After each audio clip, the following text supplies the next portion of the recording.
जोङो गथ' उन्दै गथ'फोरनि बायदिसिना सोंगाब सोंनाय धोरोमनि सोंगाब सोंनाय हाबाफारि लादों मोसानाय मेथाइ खननाय लादों दा जोंनि बे गेवलां मेलावनो नुजाफैनो हानाय जोंनि माननि आलासिफोरखौ जों दिनै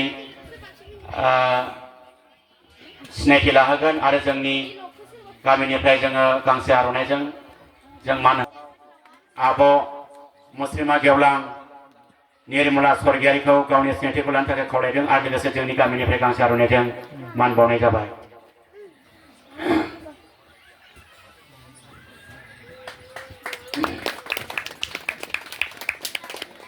नैथियाव आङो सिनायथि होगोन कार्बि आंलं जिल्ला दुलाराय बाथौ गौतम माइनाव आफादनि बोसोनगिरि मानगोनां सिबिजाथाव मानजाथाव मादै मुस्रिमा गेवलां प्रमिला दैमारिखौबो गावनि सिनायथिखौ लानो थाखाय खावलायदों आरो लोगोसे जोंनि गामिनिफ्राय गांसे आर'नाइजों मान बावनो थाखाय खावलायनाय जाबाय।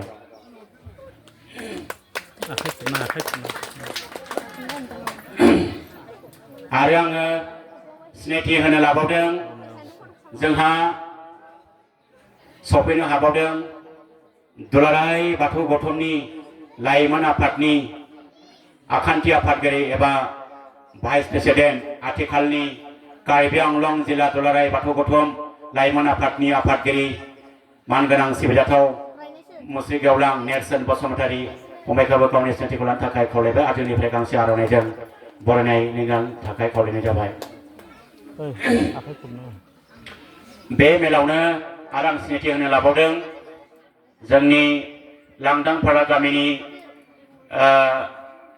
मानगोनां गाहाय नेहाथारि सिबिजाथाव मानिजाथाव मुस्रि गेवलां सन्दुक बाग्दारिखौबो गावनि सिनायथिखौ लानो थाखाय खावलायदों आरो गांसे आर'नाइजों मान बरायनो थाखाय खावलायनाय जाबाय। आरो लोगोसे जों दिनै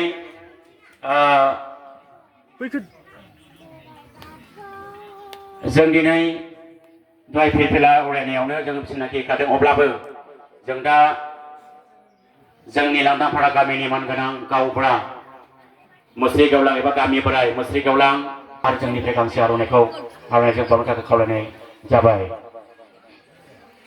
आरो लोगोसे आङो खावलायबावगोन जों दिनै आलासिफोरजों फैफानाय जोंनि सरखाथि गामिनिनो गोख्रों आर'ज खनगिरि आरो सिगाङाव बे गामिनिनोमोन बियो जोंहा मुस्रिमा गेवलां बिथाङाबो खोब बाथौ धोरोमनि सायाव बिथाङाबो गोख्रों मावथि आरो आर'ज खनगिरि बिथां सावख्लि रुपाली दैमारिखौबो गावनि सिनायथिखौ लानो थाखाय खावलायदों आरो गांसे आर'नाइजों बिथांखौ बरायनो थाखाय खावलायनाय जाबाय। आरो लोगोसे आङो खावलायनो सानदों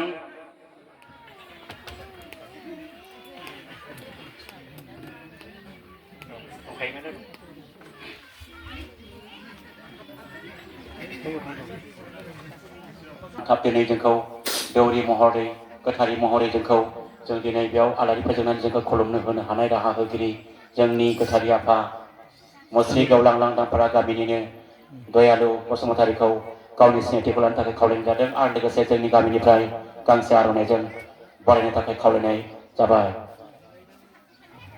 आरो लोगोसे बावरागुरि आरो लांदांपारा गामिनि बे थानसालियावनो मोनफ्रोमबो हाबाफारियावनो जोंखौ खुलुमहोनो हानाय जोंनि जि जा जगार नांगौ जोंनि बायदिसिना जोंखौ होनानै जोंनो बोर बिनानै होनो हानाय गोहो मोननाय जोंनि लांदांपारा गामिनिनो मुस्रि गेवलां बिथाङा लोल्लाव बरदलै बिथाङा बरदलै जानो हागौ नाथाय बिथाङा दिनै जोंनि लांदांपारा बावरागुरि गामियाव जानानै सासे दौरि जानानै जे जोंखौ बेयाव बोर बिनानै होनो हानाय गोहोखौ आफा इसोरा होगासिनो दं बेखायनो जोंनि बे लोल्लाव बरदलैखौ जों दिनै गावनि सिनायथिखौ लानो थाखाय खावलायदों आरो लोगोसे जोंनि गामिनिफ्राय गांसे आर'नाइजों बरायनो थाखाय खावलायनाय जाबाय।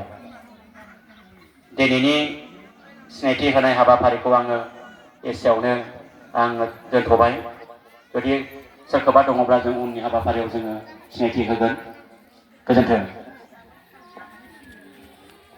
आसामनि दुलाराय बाथौ गौथुम हारिमु आफादनि मानगोनां नेहाथारि आदा सनेस्वर बिथांखौबो बिथांनि गासैबो सानफ्रोमबो नांथाबाय थानायजों लोगोसे दिनैनि समाव जोंनि बेहाय गोबां खामानियाव बाहागो लानानै बेखिनि प्रग्रामखौ आवगायलांहोदों।